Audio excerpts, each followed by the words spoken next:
편히 앉아주시기 바랍니다. 그동안 주 안에서 평안하셨습니까? 저도 참 오랜만에 우리 성도님들과 함께 하나님의 말씀을 나누는 것 같습니다. 명절 보내고 또 영원에 다녀오고 하다 보니까 굉장히 긴 시간 서울을 떠나 있었던 것 같은 그런 느낌이 듭니다. 예수 그리스도 이름으로 하나님 말씀 증거 후에 함께 우리 기도하도록 하겠습니다. 요한복음 1장 1절 말씀, 요한복음 1장 1절 말씀 찾으셨으면 다 함께 한 목소리로 봉독하도록 하겠습니다. 1절 시작.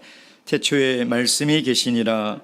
이 말씀이 하나님과 함께 계셨으니 이 말씀은 곧 하나님이시니라. 아멘. 저번 주에 안동교회 영은의 강사로 이렇게 다녀왔습니다.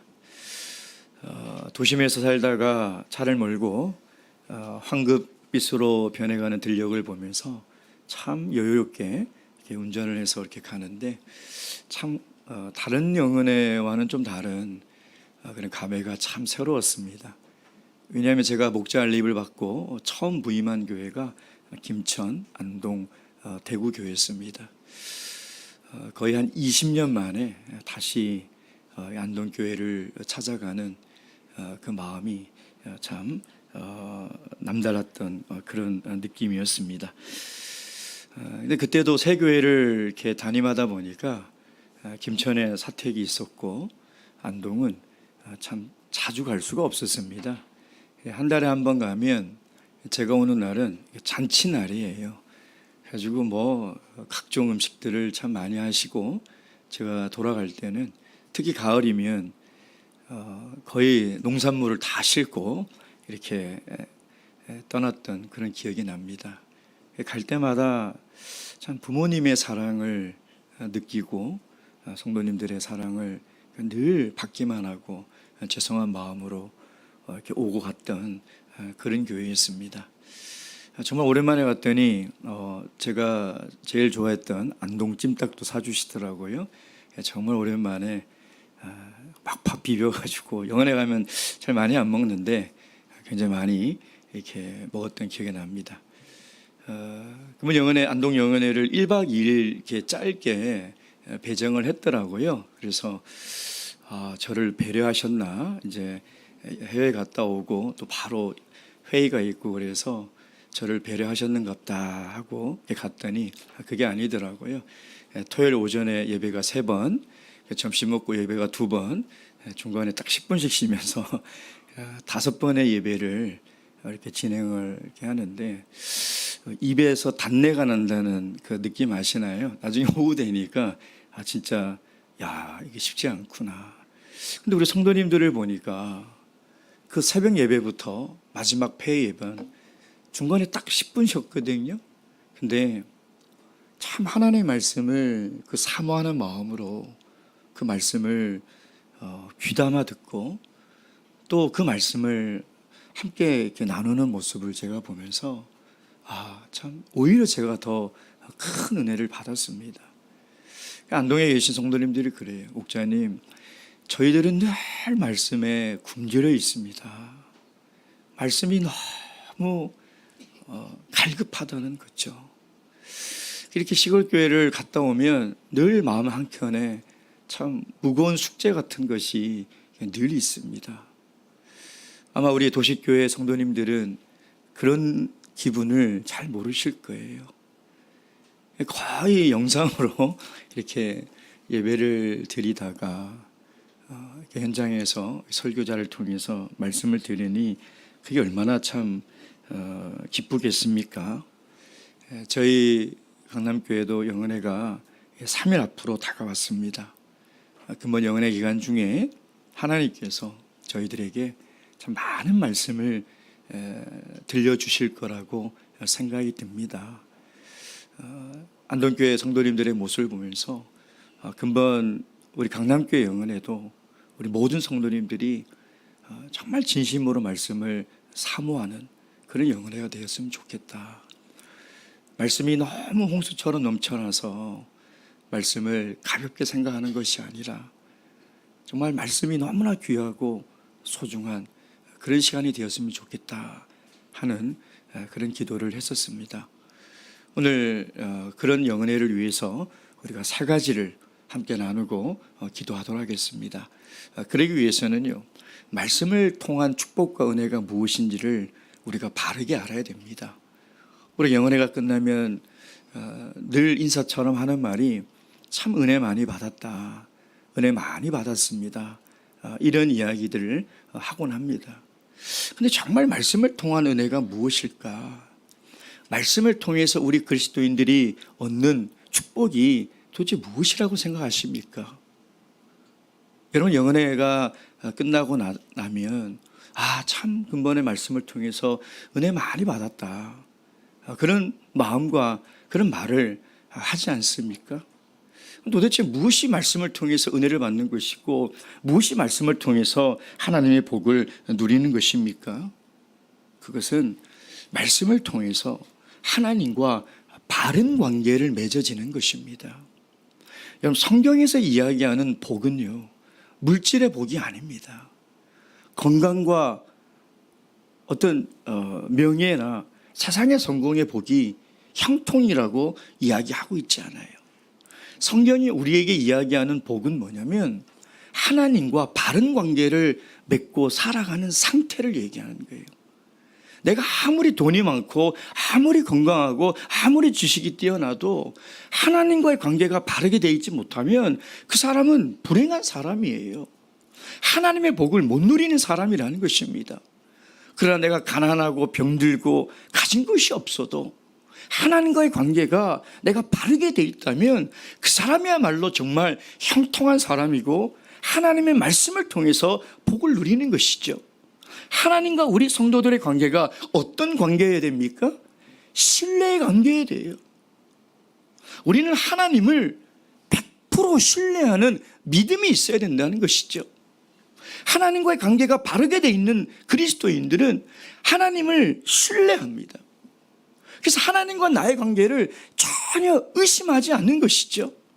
내가 어떤 환경에 있더라도 하나님은 나와 함께 하신다는 겁니다. 내가 사망의 음침한 골짜기로 하나님이 나를 인도할지라도 하나님이 나를 위로하시고 나를 인도하신다는 확신이 있다는 거예요. 그래서 그 고통의 시간을 눈물과 한숨으로 지나가지만 하나님이 나와 함께 한다는 것에 대해서는 조금도 의심이 없다는 것이죠. 그것이 말씀을 통해서 누리는 형통이요, 말씀을 통해서 우리에게 주시는 축복이며 말씀을 통해서 누려야 될 은혜라는 것입니다. 여러분, 요셉 보십시오. 형들에게 팔리고 노예로 잡혀가서 그 보디발 장군의 집에 종이 되었지만 성경은 그를 뭐라고 얘기하고 있습니까? 창세기 37장 39장 3절 말씀. 창세기 39장 3절입니다.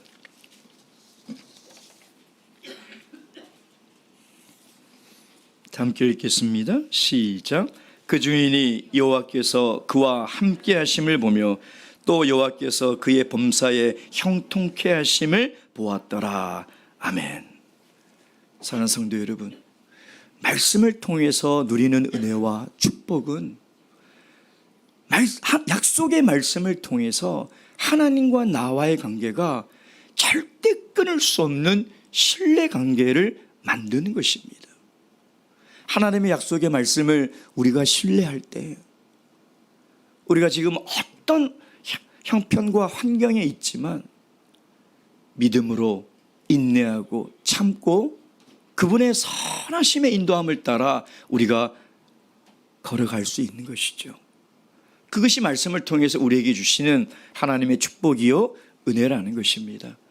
바라옵기는 근본 영은혜에 하나님께서 예비하신 그 말씀을 통하여 다시 한번 하나님을 향한 신뢰와 믿음이 더욱더 견고해져서 우리가 어떤 길로 걸어간다 할지라도 하나님은 반드시 그의 선하심으로 역사하시고 우리를 인도하신다는 것을 꼭 믿는 그런 귀한 영은혜가 되기를 주님의 이름으로 축원드립니다. 두 번째, 우리가 이 말씀을 통한 하나님의 은혜를 누리기 위해서는 말씀의 기능이 무엇인지를 바르게 이해해야 합니다. 사실 영혼의 가장 중요한 것은 하나님의 말씀을 듣는 시간이죠. 예배 시간이지 않습니까? 하나님께서 왜 특별히 이 영혼회를 통해서 우리에게 말씀을 주시는 걸까요? 아니, 왜 하나님은 늘 예배 시간마다 우리에게 말씀을 주시는 걸까요? 말씀이 어떤 기능을 하는지 우리가 잘 알아야 하는 것이죠. 디모데후서 3장 16절 말씀, 디모데후서 3장 16절 말씀,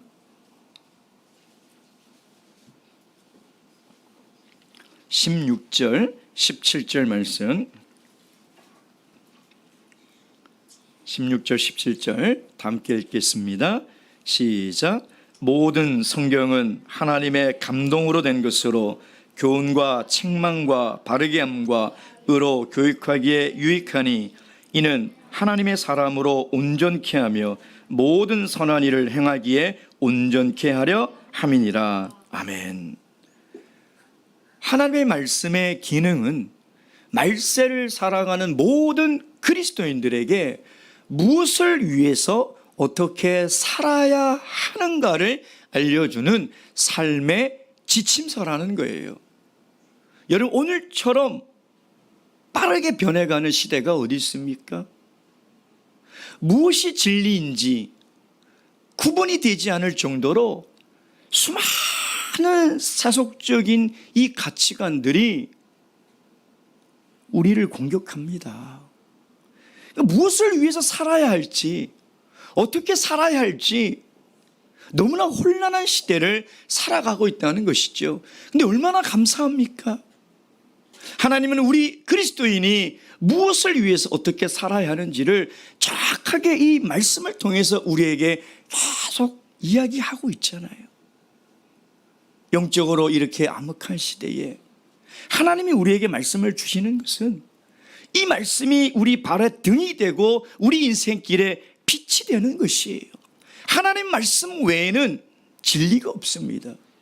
세상의 모든 것은 다 변해도 하나님 말씀은 1.1획도 변개치 않으시고 영원히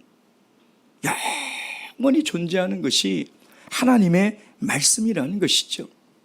그래서 우리 모든 그리스도인들은 하나님의 이 삶의 지침서를 통해서 내가 어떻게 살아야 하는가, 무엇을 위해서 살아야 하는 것을 바르게 알고 살아가야 돼요.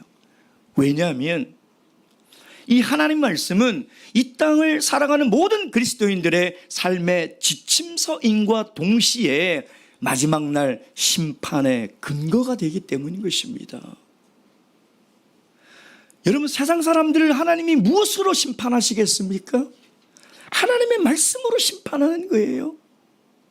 하나님 말씀에 분명히 하나님이 창조주 하나님이며 그분이 구원자라는 말씀이 다 기록되어 있고 그 말씀을 우리가 다 증거하지 않았습니까? 근데 그들은 그것을 믿지 않은 죄에 대해서 하나님의 심판을 받을 거예요.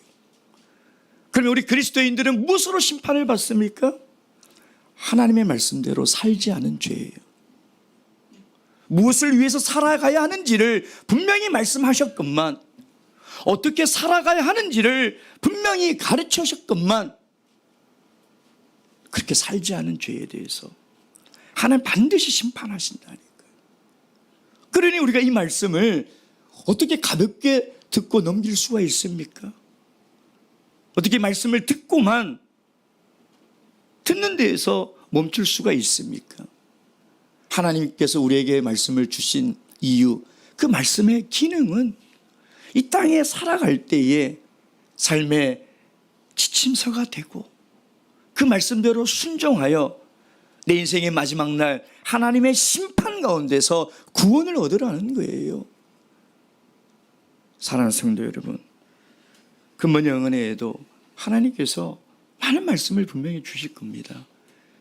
느헤미야 8장에 보면 예루살렘 수문 앞에서 7월 1일 학사 에스라가 온 이스라엘 백성들을 다 모아놓고 하나님의 말씀을 선포합니다.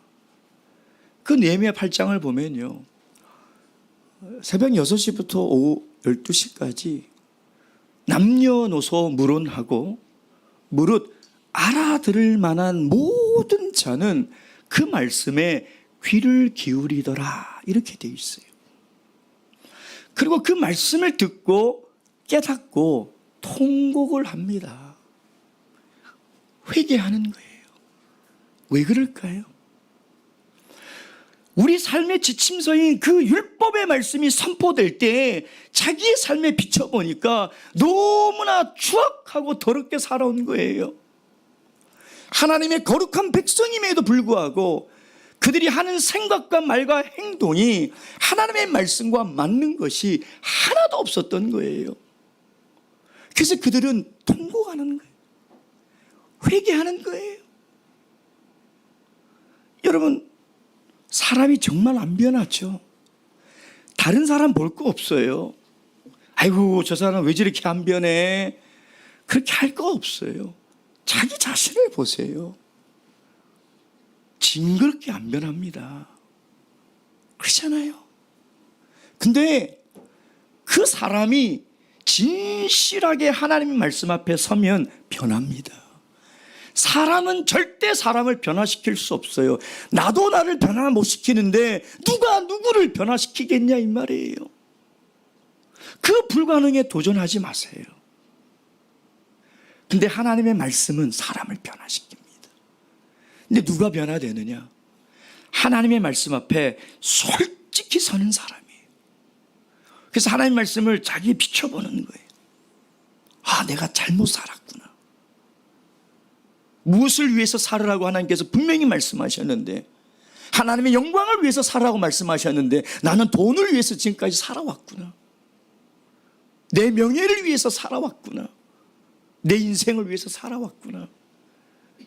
여러분, 그것이 비춰져야 돼요. 그래야 그 말씀을, 하나님께서 우리에게 주신 그 기능을 우리가 잘 누리게 되는 거예요. 하나님의 말씀이 좌우의 날선 어떤 것보다 예리해서 우리의 삶을 쪼개고 우리의 삶을 비추는데도 아무렇지도 않은 것처럼, 양심의 화인을 맞아서 아무 일도 없는 것처럼 어떻게 변하겠습니까, 우리가? 어떻게 우리의 삶이 조금이라도 변할 수 있냐, 이 말이에요. 사랑하는 성도 여러분, 근본 영혼의 하나님의 말씀 앞에 솔직하게 서는 영혼회가 되었으면 좋겠습니다. 감추지 말고, 숨기지 말고, 있는 모습 그대로 하나님 앞에 비춰서 통곡해야 될 것은 통곡하고, 자백해야 될 것은 자백하고, 회개해야 될 것은 회개하는. 그래서 하나님은 심령이 가난한 자에게 복을 주시는 거예요. 그런 가슴을 치며 애통하는 그런 마음이 있어야 비로소 하나님의 말씀을 통한 은혜를 누리게 되는 것이에요. 바라옵기는 근본 영혼의 우리 모두가 이런 가난한 심령으로 하나님의 말씀 앞에 나와 저와 여러분이 조금이라도 변해가고 조금이라도 주님을 닮아가는 그런 귀한 영혼회가 되기를 주님의 이름으로 축원드립니다. 마지막 세 번째, 말씀이 하나님이라는 것을 우리가 알아야 돼요. 그래서 말씀을 사모하는 것이 뭐냐? 하나님을 사랑하는 것이죠. 요한복음 1장 1절에 그 말씀이 곧 하나님이시니라 이렇게 이야기하고 있지 않습니까? 여러분, 하나님께서 우리에게 주신 가장 큰 계명이 뭐예요? 내 하나님을 사랑하라는 거예요. 이게 우리가 이 땅에 살면서 가장 힘써 해야 될 일이에요. 마음을 다하고 뜻을 다하고 목숨을 다하여 해야 될 일이 뭐냐면 하나님을 사랑해야 되는 거예요. 어떻게 사랑할 수 있습니까? 하나님의 말씀을 사모해야 돼요. 하나님의 말씀을 사랑해야 되는 거예요. 그래서 하나님의 말씀이 선포될 때 내 눈에서 꿀이 뚝뚝 떨어져야 돼요. 왜? 그 사랑의 하나님이 나에게 찾아오시는 거잖아요. 그 사랑의 하나님이 내 마음 가운데 찾아오시는 시간 아니겠습니까? 여러분, 사랑하는 관계는요, 반드시 사귐을 통해서만이 그 사귐의 깊이가 깊어지고 성숙되는 거예요.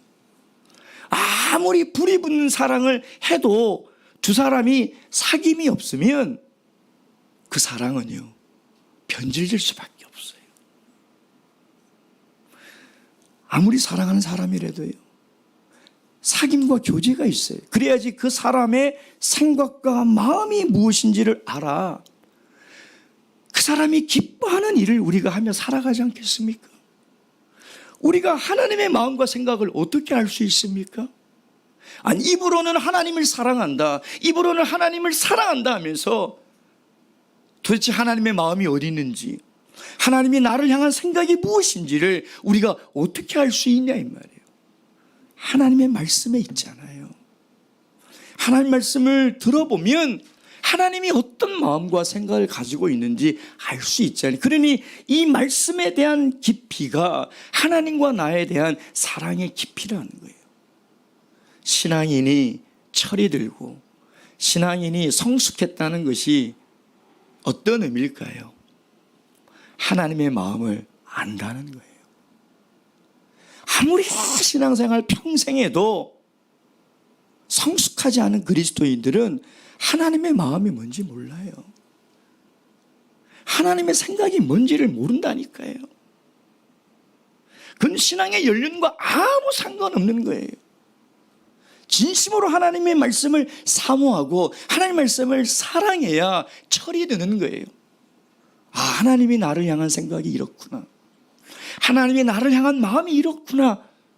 그때야 비로소 철이 들어 정말 신앙인다운 신앙을 하며 생활하며 살아갈 수 있는 것이죠.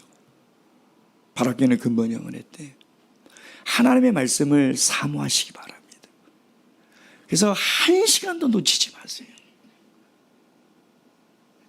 영혼의 모든 예배 시간 다 참석하셔서 하나님 말씀 한 톨이라도 땅에 떨어지지 않고 우리가 다 담아 들을 수 있는 그런 마음으로 금원 영혼회를 맞이하는 그런 시간이 되기를 주님의 이름으로 축원드립니다.